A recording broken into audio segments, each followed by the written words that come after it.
welcome to the Team's Ministry webisodes. Thank you so much for joining us once again.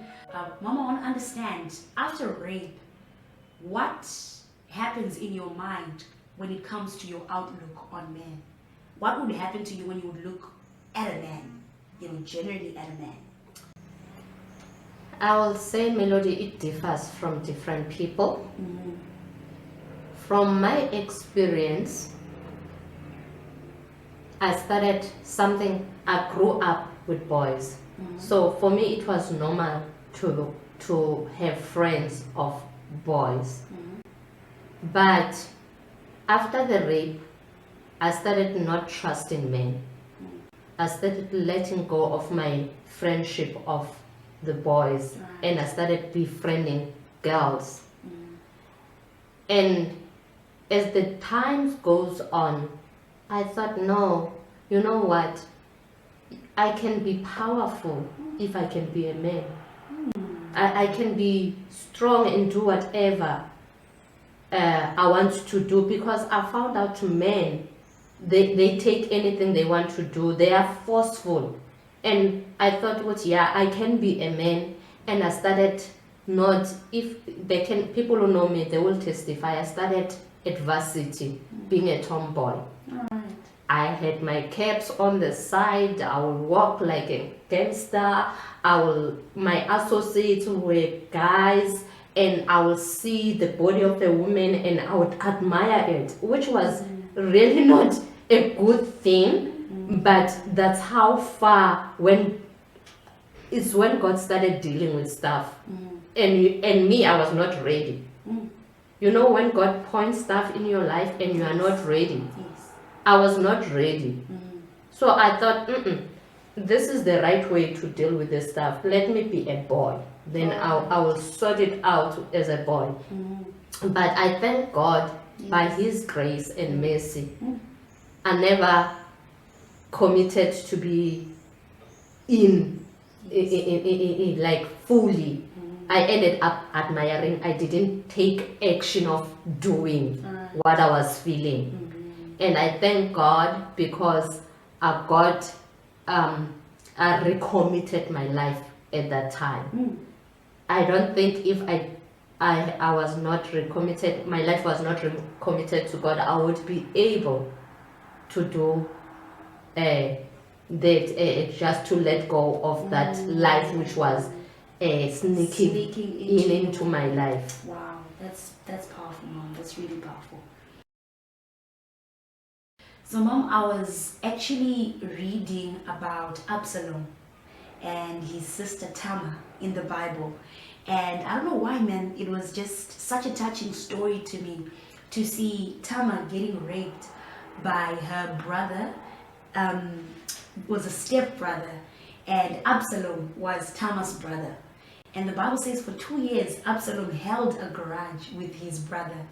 And ultimately, after those 2 years, we find Absalom killing his own brother because he had never let go of that grudge. And, it was almost as though God was kind of helping me to understand that sometimes men don't deal with these things. They don't know how to deal with a daughter that has been raped or a sister that has been raped. I don't know, man, can you just flow on that? Can you please just speak to us about that? Maybe there's a man who's actually watching and they've had their daughter violated and they're feeling all sorts of emotions and anger. What's on your mind right now? What I can think, when men, first of all, as you said, they are not emotional beings. They don't use their feelings. They use their mind. So they don't get attached to what you are going through. So they just said, okay, it has happened, so what? How do we deal with it so that you can get over it? And if you don't have a support of a woman, you can end up not doing anything. You will end up saying, okay, this is the right thing to do. And as you mentioned, that Absalom, after 2 years, he murdered his own brother. Is because men was busy thinking about this thing And instead of confronting, he thought solution is to cut this person so that he cannot do it to another person. That's why we find a lot of, if you have noticed, God will forgive me if I'm wrong, but I hope I'm not wrong, that men are more violent than women. You will find them, they are there to fight. Okay. They are created to be fight. You know, To be fighters. Yeah. you won't see a woman going to battle except now in this day and age. Before it was men who go to the battle to fight and protect women and children. And Absalom was protecting his sister according to him. But I believe that when he repented, God forgave him. So even men today, others will act out of anger for what you have done to your sister. For instance, another man, I saw it on TV, a man who shot was a police officer. It was a South African police officer who shot a person who raped her daughter. And the law had to take its course. You cannot take law into your hands. He was arrested. Okay. But he said even if he had to do it again, he will do it to protect her daughter. There are fathers who take ownership of their children. Yeah.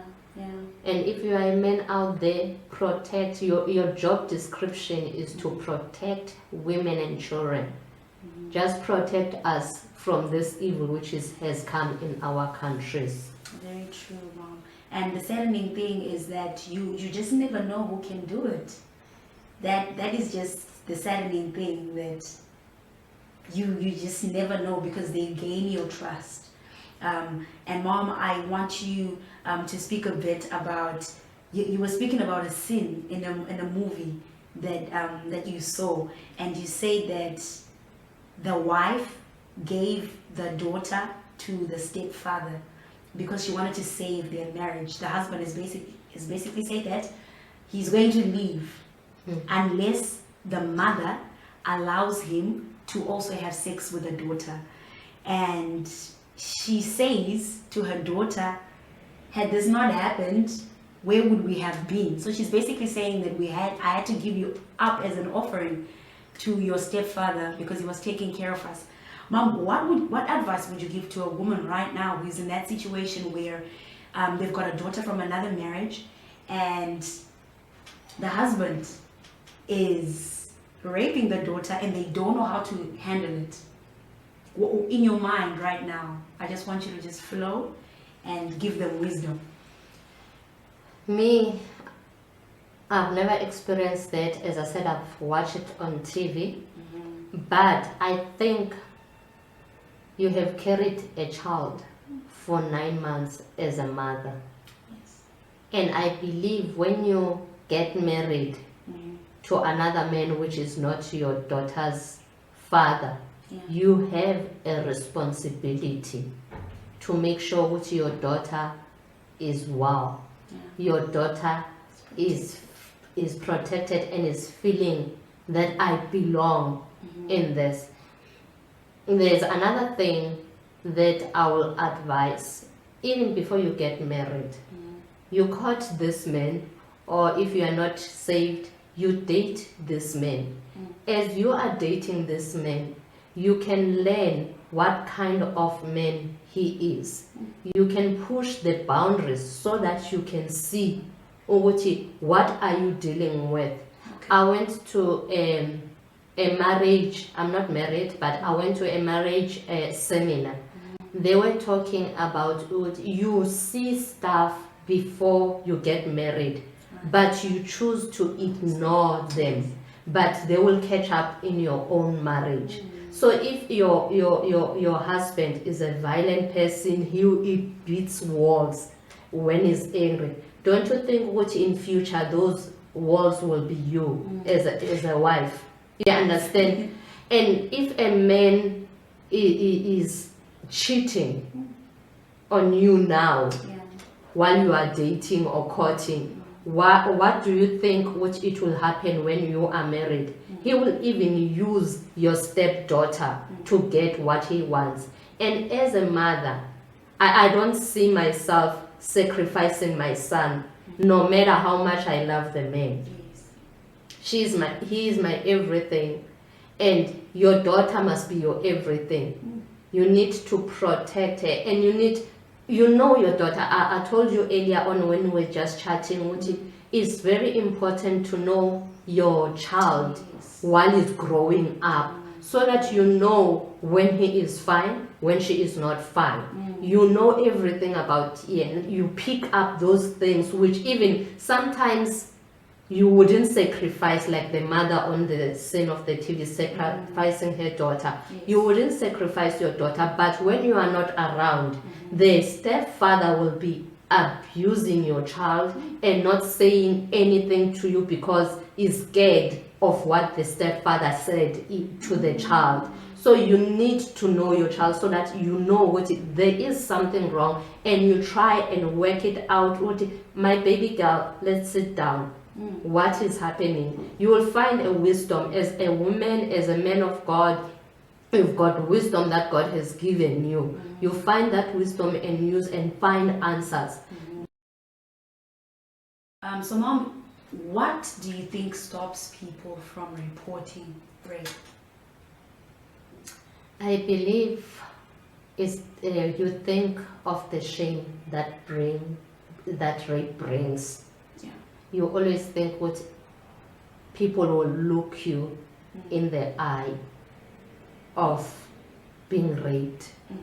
So it is very important to not hold on the shame or what people. You need to deal with the thing. It's not about people. It's about you being healed and complete. And what I found out, the more you keep it, you know, when you plant a seed, it produces fruits. So your heart you have planted this seed of you being raped, and you do not share with any person. That seed will grow and produces fruits. Fruits can be anger, fruits can be revenge, fruits can be suicide, because other people, they don't know how to deal with situations. Then they decide to take their own lives instead of finding someone to confide and share. Someone trusted. You don't share. If you know that your family won't believe you, you don't share that information with your family, because they will discourage you and they will make you feel as I told you earlier on, I was very troublesome child. And I knew if that woman who helped me did not call the police, I knew that my family will be, Cebisa is always a problem with this child. And it was not going to go further. Even if I wanted it to go further, it wouldn't have gone further, because I was a problem teenager, to be honest. So if you've got a problem teenager, you assume, no, she has called this thing to herself, it's fine, let her deal with it, she will be fine. You don't become fine, you bottle stuff up. That's what I did. I bottle stuff up so that people think, I'm great, I'm okay, everything is good within me. But inside, you know yourself that you are dying. And I will suggest that you find help as quickly as possible. Either you go for counseling, you find someone trustworthy and share the information. If it's still early. For instance, after 20 years, how do the courts prove which you've been raped 20 years ago? They can't. So you do not have a case. So the most important thing, either you get counseling, you get a professional help from the ministers of the word, not these so-called, the real ministers of the word of God. You use those people that God has provided in your life that are trustworthy. You use your family, and just use people around you that God has provided to overcome. Because the more I found out in my life, The more I speak about my past, the more I find freedom to fly. And I know now there is nothing that can hold me back. I don't have hidden stuff whereby I'm scared which one day they will come out. Everything about my life has come out, which I consider it a dirty laundry is out there. And I know with that dirty laundry, it is my past. It's not the Cebisa who's living now. I am a new creation. And God has restored me. And there is no, I don't care where you come from, you can say whatever you want to say. I know what Christ has done in my life. You cannot take it away from me. And I think that is a right place to stop. This has been an exciting and amazing time with Sister Cebisa while she was talking to us about rape, what it does to you, how it changes you. But ultimately, I think the main lesson that we learned today is Christ's love, Christ's grace, and his ability to restore a life. This is a woman of God, and she just ministers the word of God in a way that I absolutely love. All the very best, and see you in our next episode where we are going to be discussing a fatherless generation. A good day to you all.